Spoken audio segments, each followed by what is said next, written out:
but I want them to be happy. You could be enjoying it for totally different reasons, but you could both be reading the same exact thing, and he's in some different world, and you're in some different world, and if you got your grandpops there with you, you're doing it all together.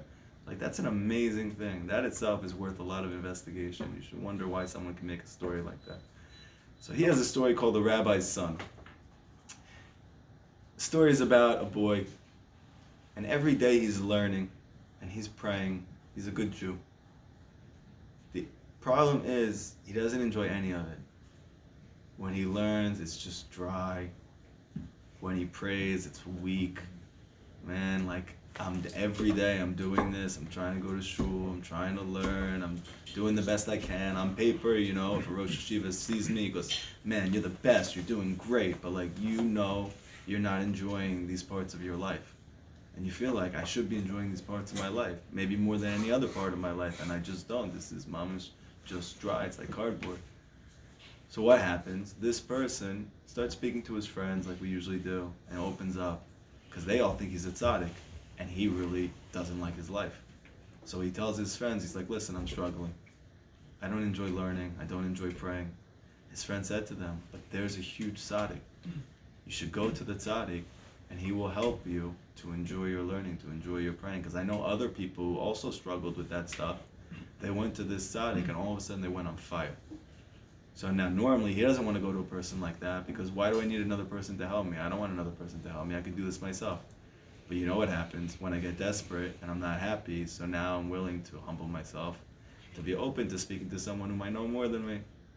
All of a sudden, he says, you know what, I'm going to go. He gets himself all hyped up, and he goes to his dad, and he tells his dad, I want to go to the tzaddik. Can you come with me? And the dad's like, come on, this is Hasidus, it's a joke, it's a cult, this is not real Judaism. You don't have to go to anybody, just learn and pray, and you're good. You don't have to do all that stuff. He said, but please, Abba, I don't know how to explain to you, I'm really not happy. And he sees his son, he's like struggling, and he sees he's not happy. He says, fine, we'll go together. But he tells him, if something weird happens, it's obviously not from Shemayim, and we should go back home. Right? He's like looking for an out. As soon as we're getting out there, if something like is hard, something's difficult, something's weird, obviously this is not the Ratzon of Hashem. I really don't think it's the Ratzon of Hashem. I'm doing this to make you feel good. So if something weird happens, let's just go back home. They start traveling out, and as they're traveling on the bridge, all of a sudden the horses take the wagon and it flips over the bridge. They get off before that, and the dad goes, you see, that was the weirdest thing ever. What are the chances of that happening? Obviously, Hashem doesn't want this. We should go back. So the son goes, yeah, that makes sense. They went back home, and what do you think happened? He went back to learning and praying, and he didn't like it. He didn't enjoy his life. He just felt like this is weak existence. And so days go by until he can't take it anymore. And he says back to his dad, he said, please, I know we tried to go and it didn't work out. Can we please try again? His dad says, fine. But same thing. If something crazy happens, obviously not the Ratzon of Hashem. They go back out. This time, as they're driving, the wheels, the spokes on the wheels just fall off the side as they're going. So he goes, come on, that was some crazy stuff. That was pretty weird. He's like, yeah, you're right. They go back home. Same thing happens. Now the son says to him, listen, Dad, no more conditions. I need to go to the tzaddik. I want to find out how I can have a good life, how I can enjoy my Judaism, how I can enjoy learning and praying, how I can connect to Hashem be'emet. No conditions this time. Weird stuff happens. I don't care. We're going. Dad says, okay, fine. They go, and as soon as he says that, there is no weird stuff that happens. Just take note of that, okay? Now, as they're getting close to actually seeing the tzaddik, they stop at the hotel, right? The motel, hotel, holiday, Ummah. They get to the hotel, and what happens? As they're getting in and they're checking in, they ring the bell, ding, ding, ding. Please help us get our room. Okay, good. All of a sudden, there's a guy who comes out, and he sees that they're coming in. So he says to them, where are you guys going? So they said, oh, we're going to see this tzaddik. He goes, that guy? I just came from that guy. That thing's a cult. This thing's not real. Oh my gosh, that was the biggest mistake I ever made. Total waste of time. You don't want to go to that. The dad goes, do you see? Nothing weird. This guy just went there. He said it's a total waste of time. 3 times the charm. Oh, So the son goes, okay, what am I going to say to that? This guy literally just went there, came back. Soon after that, the son died, unexpectedly. The dad had a dream, and his son came to him in his dream, and he's crying to him. How did you not let me get there? How did you stop me every time from going to him? Why did you do that to me? And the dad felt so bad. He didn't know why. He didn't know why he wanted to go to him. He didn't know why he's coming to his dream. He doesn't know any of those things. But now he's like tormented. So like, you know what? I'm just going to go to the tzaddik and speak to him about what happened to my son. So he's going. Nothing weird happens. Goes to the hotel. No guy there. Gets to the tzaddik, like easy, no problem. And the person says to him right away, he said, you don't have to tell me this story. I already know what happened. He said, I am the Or Gadol. I am the great light in this generation. And he is the Or Katan. He is the small light. The sun. Sun and the moon. Yeah, the sun. Sun. Yeah. The rabbi's son. If we would have met, the Geula would have happened. There's a tradition in Chassidut and Kabbalah that if Mashiach ben Yosef ever meets Mashiach ben David, the Geula will happen immediately. There was a portion of the Baal Shem Tov's life that he was obsessed with meeting the Or Chaim. Even though the Or Chaim lived in Eretz Yisrael and he lived in Ukraine, he literally spent years of his life trying to figure out ways to get to the Or Chaim. When it didn't happen, they asked him why he was so concerned about it, why he was so busy with this. And he said, because I'm Mashiach ben Yosef, and he's Mashiach ben David. And as soon as we meet, the Geula is going to happen. Ended up being that the Or Chaim said it's not time. And that's why they never met. So you see in this story, this son who thinks he's nothing. He learns, he doesn't enjoy it. He prays and he has no life force from it. He doesn't even feel like he's doing anything worthwhile. He's trying to go to this tzaddik because somebody recommended it to him. Someone told him go to Uman for Rosh Hashanah. He thinks, okay, yeah, maybe that'll help me. I don't know.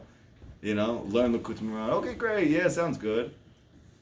And you just think you're just like this Nebuch case. You're hoping someone someday is going to help you with something. And you could be the small light. You could be Mashiach ben David. You don't know.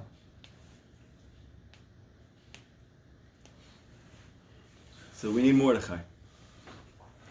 And Esther may not feel so good about herself being a Jew, but she's pretty important.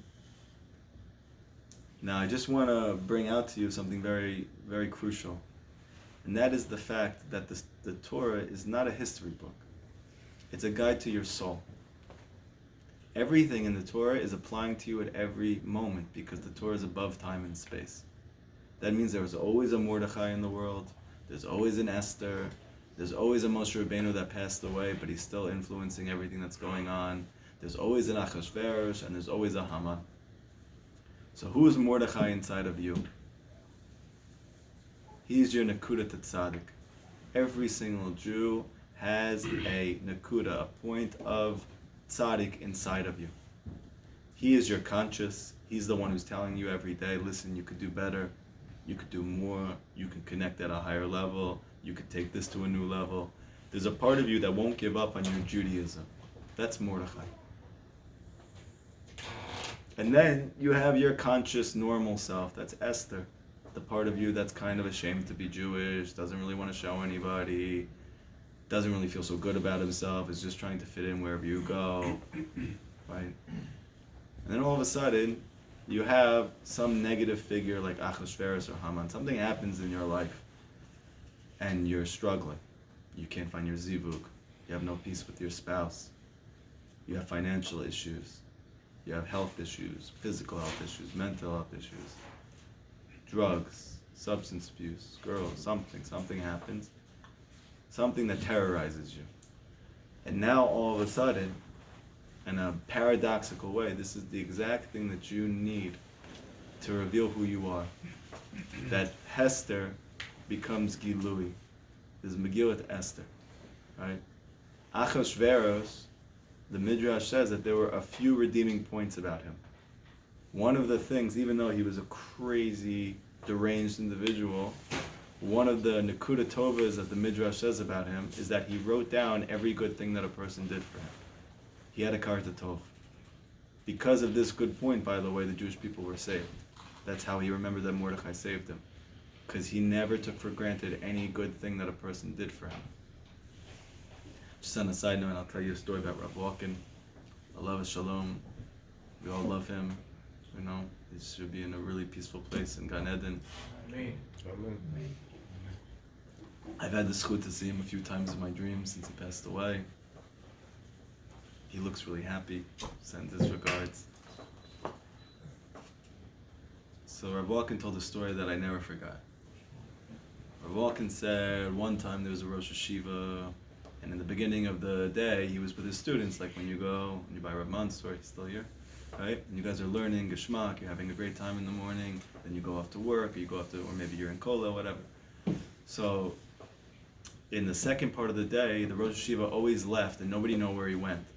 And he was a big Rosh Hashiva. So you always want to learn from your Rosh Hashiva, what is he doing?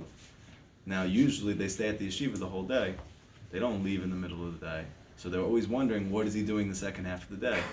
One day, Ben Roberts comes. You have the kid who just wants to know what's going on. He doesn't care like what's politically correct, and he follows him home. Like the people from the Gemara, you know, like when they went to the bathroom, and he's like, I gotta know how you do this. It's halakha. Okay? So all of a sudden this guy follows his Rosh Hashiva home and he sees him. You're not going to believe this. He is mowing his grass. And he goes back the next day and he's doing the same exact thing. Every day he goes home, he takes off his religious costume, he puts on his mowing outfit, and he gets to work. Starts going through the grass. He does this every day, and then all of a sudden, like obviously, this guy told everybody in the yeshiva, and they all confront the Rosh Hashiva, and they said, "You got to tell us, why are you mowing your grass every day? You're one of the greatest chachamim in the generation.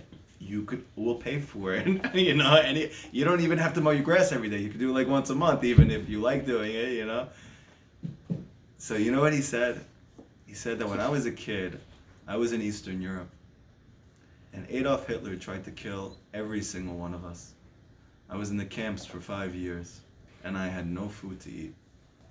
The only thing I had to eat for 5 years, what I survived on, was that grass that you're standing on. He said, how could I not have hakarat tov to the grass and take care of the grass?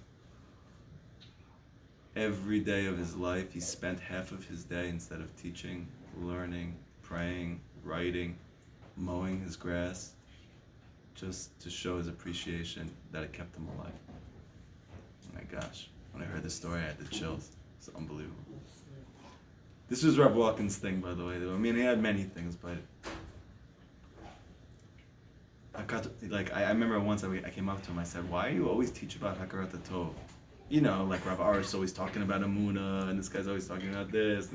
Like he always spoke about being appreciative of things that people did for you, and often every day he would like have somebody in the yeshiva come to him. He'd be like, I just want to say thank you so much for being in my life. And she's like, why? He's like, I don't know, I just like, you know, sometimes you'll just come up to me, ask me if I need anything. I'm like so thankful for that. When I go to sleep at night, you pop into my head and I think about the fact that like every day you're just a nice person and you're here, and it means the world to me, right? And I asked him, why is that your thing? Why are you always talking about that?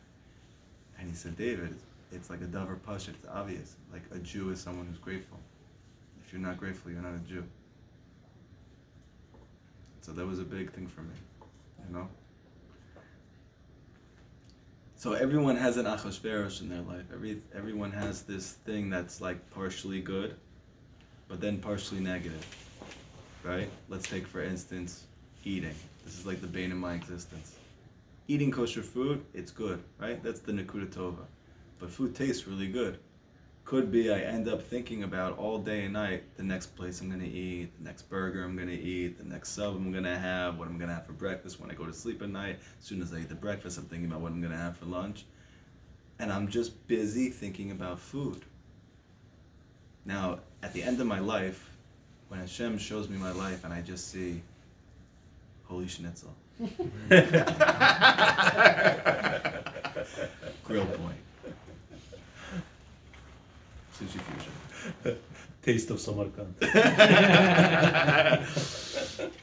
And then you see like, somewhere years in, you like, 5 minutes of Ipona, dude. Yeah, And then another 10 hours searching for like the next meal, right?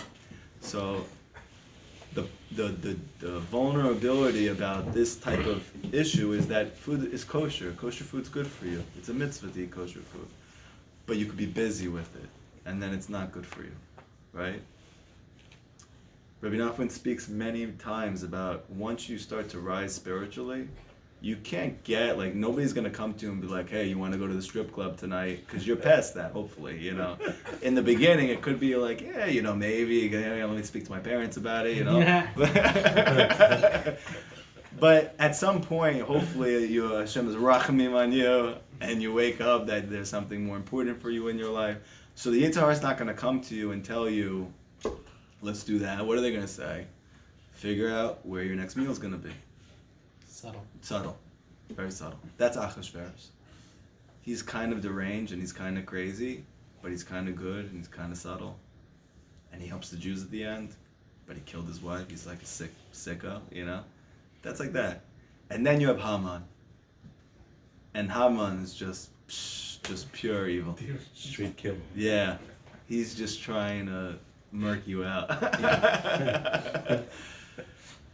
He's like Adolf Hitler. Like literally, if you read like the whole story of Haman and Hitler, it's almost parallel exactly.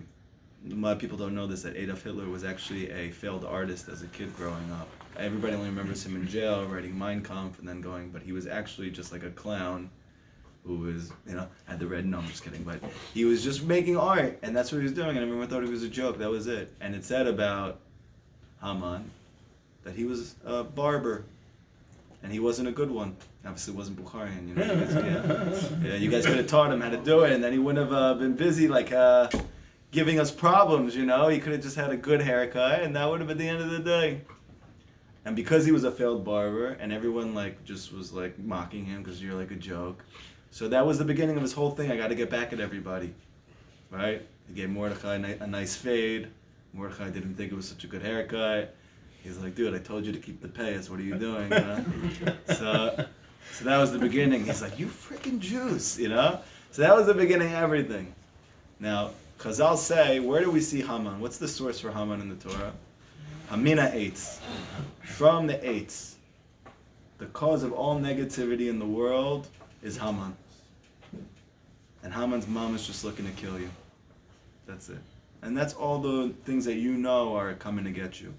Anger, sadness, fighting with my spouse, fighting with my parents, feeling bad about myself. All these things that are not subtle. You know that they're not good for you, and I can't stop myself. That's Haman. Malcolm said he was a coffee tov. Right. Yeah, he's not grateful. Right. So how do you be able to make it through Purim? You need to find Mordechai, and you need to let him raise you. You need to find Mordechai, and you need to let him raise you. The word Mordechai comes from two words, mor, dror. Mor comes from the English word myrrh. Myrrh is a type of spice that smells really good. And then dror means free, but it also means pure. So it's a pure smelling spice. It's free. It's free in the sense that it's freedom. Okay, that's Mordechai, right? He is just pure good. He's the tzaddik. And then you have us. We have Esther. Now the sages teach that at the end of times, we are going to have Geula just like they did in the times of Purim. So now we might see in our lives, it looks like things are just getting maybe worse and worse. It's been longer and longer, and I still don't have peace with my spouse. It's been longer and longer, and I'm still not married. It's been longer and longer, my kids still don't listen to me. It's been longer and longer, I still don't learn anything. It's been longer and longer, and I'm still drinking with my boys after the class. It's, and the list goes on and on and on and on and on. But you have to know that Yeshua sprouts. Yeshua sprouts. Every time that we say that the Mashiach is coming, we say this bracha every day. that the Yeshua is going to sprout. Why? Why sprout? Because sprouting is a process. And sprouting is a process that takes place underground. It's totally hidden. You have no idea it's happening to you. Rav Natan says in his letter to his son, to his students, don't pass up that blessing that you make 3 times a day in the Amidah. Do not pass that by. You're going to miss the opportunity of a lifetime. When you say that blessing, you're saying, even though my life is a wreck, even though darkness is hovering over the face of the earth, even though everything is falling apart, I believe with Emunah Shlema that Hashem is causing Yeshua to sprout through this craziness itself. That's what we're asking for with Mashiach. That's what we're asking for Geula. Esther didn't come from a normative Lithuanian background.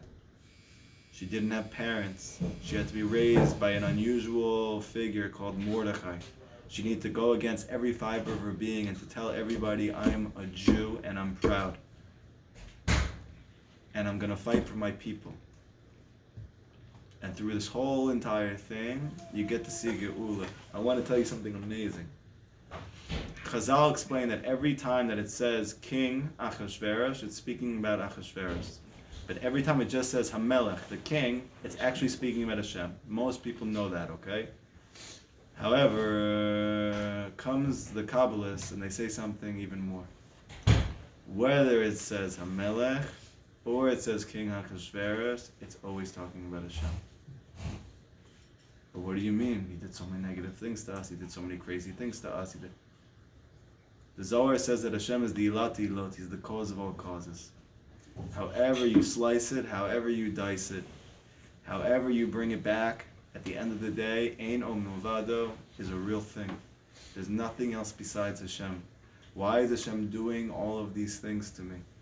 Because Yeshua sprouts from the ground. It says in Tehillim that the Emet, it comes from the earth. What's the earth? It's humility. Yeshua comes from humility. How do you become humble? You need your wife to take a steel chair and crack it over your head. Mamish. You need that you're not able to support your family. You need that your kids don't listen to you. You need that they don't have a school to go to that you feel comfortable with. You need that nobody takes you seriously. You need that you can't get married. Now that sounds like hell, right? It doesn't sound good. Don't sign up for that. But it's a gift. It's a gift. It's the biggest gift in the world. You know why it's such a gift? Because Yeshua sprouts from the ground. But you have to allow yourself to be like the ground. And then Yeshua will sprout. They say about Mashiach, he's called Tzemach. Right? Tzemach means he sprouts. Sprouting has come from a plant, from a seed, which is decomposing in the ground to the point of extinction. Just like a plant. And at the moment that it looks like it's going to go completely extinct, it shoots up from nothing. I told you guys the stories about the Klausenberger many, many times. I'm going to tell you again because it's just so gewalt. The Klausenberger Rebbe was brought into the camps. When the Klausenberger Rebbe came to the camps, his wife was killed, and I think his 10 or 11 kids were all murdered. Okay? When he got to the Shoah, when he got to the camps, everyone hated him. You know why? Because he was a chassid.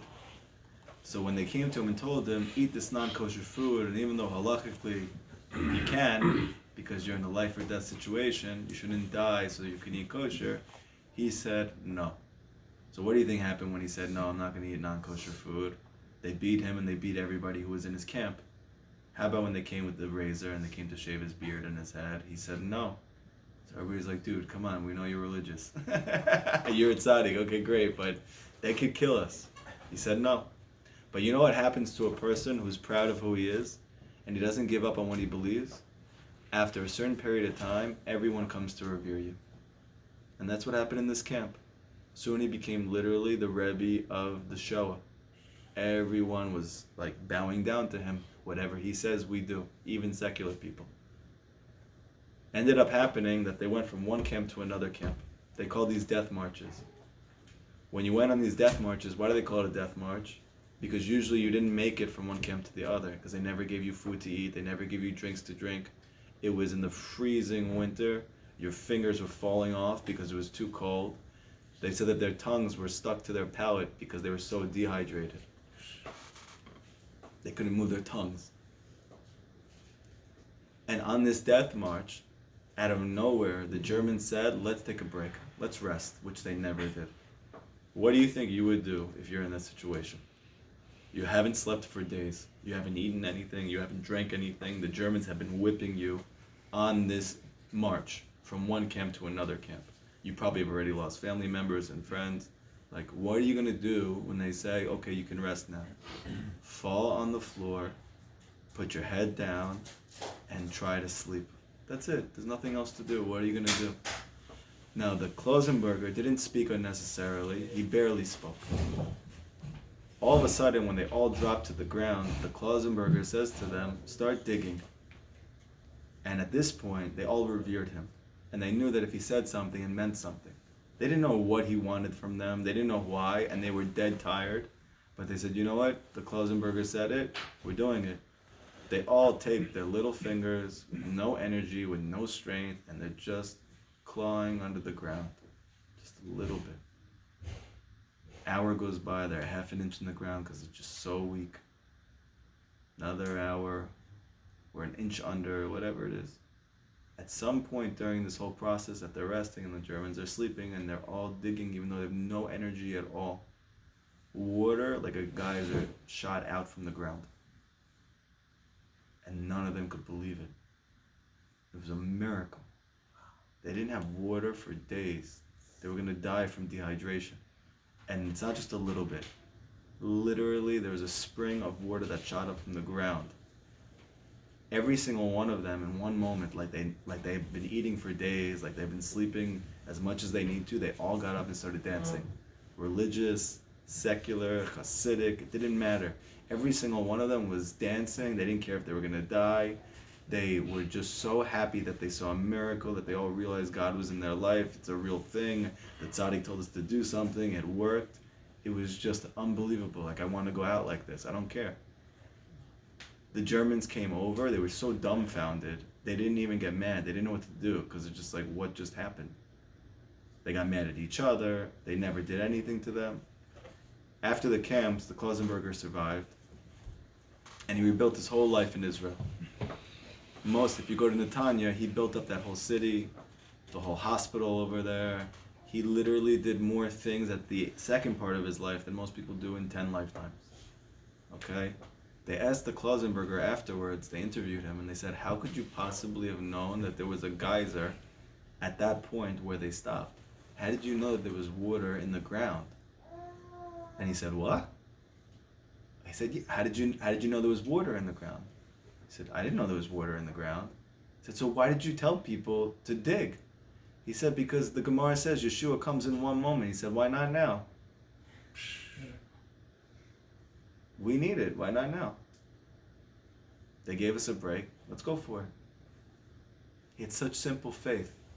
That King David has a tradition that he passed down to his son and his grandson and his great-grandson, that even if a knife is on your neck and you're about to be killed, you're not allowed, it's usher to give up hope. You're not allowed to. Why? Because Yeshua comes in one moment. In one moment. That's Purim, and that's our generation. We think it's all going bad, it's all out of whack, it's all over, and if you just stay strong and you don't give up hope, Ein shum yeush ba'olam kal, there's no such thing as despair in the world at all. Yeshua can come in one moment, you get to experience it. But what if you give up? You don't get to see that. I can't tell you how many people I hear about that they struggle with depression or they struggle with drug use, and chas v'halila, they kill themselves. Since I got to Beit Shemesh in Israel, I heard about people who were like, they're literally struggling so much with this, with that. They finally found solace in Breslov, but they didn't have the right people to connect to. They didn't have enough good influences around them. They didn't get it like the right way, and it wasn't strong enough for them, and they took their own life. And I had people come up to me like, wow, David, I really wish you would have been here before that. I really think you would have helped him. That like kills me. That kills me. One moment and everything changes. You gotta hold on. Just one moment and the whole thing's gonna change. The whole thing's gonna flip. You know, this is a very big thing. The Gemara says that you should not be trying to figure out when Mashiach is coming. People are busy with it all the time. You have shiurim on it. You have people trying to calculate it with the different times, and the Zohar, and the Gemara, and this, and that. The Gemara says scathing things, very bad things about people who try to calculate the time. There are people who come out afterwards and say, well, it's not so pashut anymore, and there are certain people who said it's okay now, whatever. Rabbi Nachman used to say that if you're talking about that he's going to come at this time, he for sure will not come at that time. To the extent that Rav Natan, one time somebody said, this year, Mashiach's coming. He said it so innocently, like he was excited, like, come on, let's go, Mashiach's coming, it's going to be great, this is the year. Rav Natan got so mad at him, he said, now that you said that, I know for an absolute fact Mashiach's not coming this year. Thank you very much. He can come in any moment. It says he's going to come when there's hefsek da'at. You don't know what's going on. You're not paying attention. If you're paying attention, he can't be coming. So then what should we be focused on? Right? You have a lot of people tell you, we got to bring Mashiach, we got to bring Mashiach. Rabbi Nachman never says anywhere in Likutei Moharan you have to bring Mashiach. The only thing he says is, just don't be the reason he's not coming. You don't have to bring him, just make sure you're not getting in the way. Hashem's going to take care of that. Rabbi Nachman used to say, you do the best that you can, and Hashem will finish. And this is for everything in our life, and it's so important that you know that. You don't have a chiyuv to finish what you start, you just have to start. Don't think to yourself, how can I start learning? I don't know how to learn. I'm never going to be able to learn Aramaic. That's not your obligation. You just have to start. Let Hashem finish it for you. You don't have to wonder to yourself, how am I ever going to start this business? I don't know. I don't think I'm able to. Just start. Hashem will finish it for you. You do the best that you can, and Rabbi Nachman says, and Hashem will do what's good in his eyes. But if you don't do the best that you can, you don't get to see the second part. Bezrat Hashem, this Purim coming up should be a time of Geula. You have a mitzvah to get as drunk as possible. Straight up. Only have wine. Why should you Daniel, you're the best, you gotta get in there. Why should you get so drunk? Why should you get so drunk? That you get confused between Mordechai and Haman. Yeah. Because Mashiach can only come when you're not paying attention. Gonna catch us off guard. Just get drunk, baby. And Mashiach can come right then. But you know what happens when you're not? You're always focused on what's going on the problem, on the solution, on the this, on the that. Mashiach can't come then. Just go have fun. Hang out with your friends, dance, sing. Rabbi Nachman says that clapping and dancing breaks all decrees. Rabbi Nachman said when he got to Breslov, we are going to conquer this city with clapping and dancing only. And he said that he spent that whole year dancing like a fiend.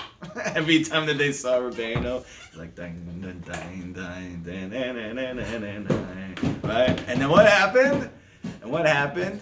He said that there were decrees that were coming from the non-Jewish government, which was going to put all of us into non-Jewish schools and conscript us into the non-Jewish government, into the non-Jewish army. And it's going to cause that so many Jews are going to fall off their Judaism. What ended up happening is that year that he was dancing and singing the whole year and clapping, he said that if people were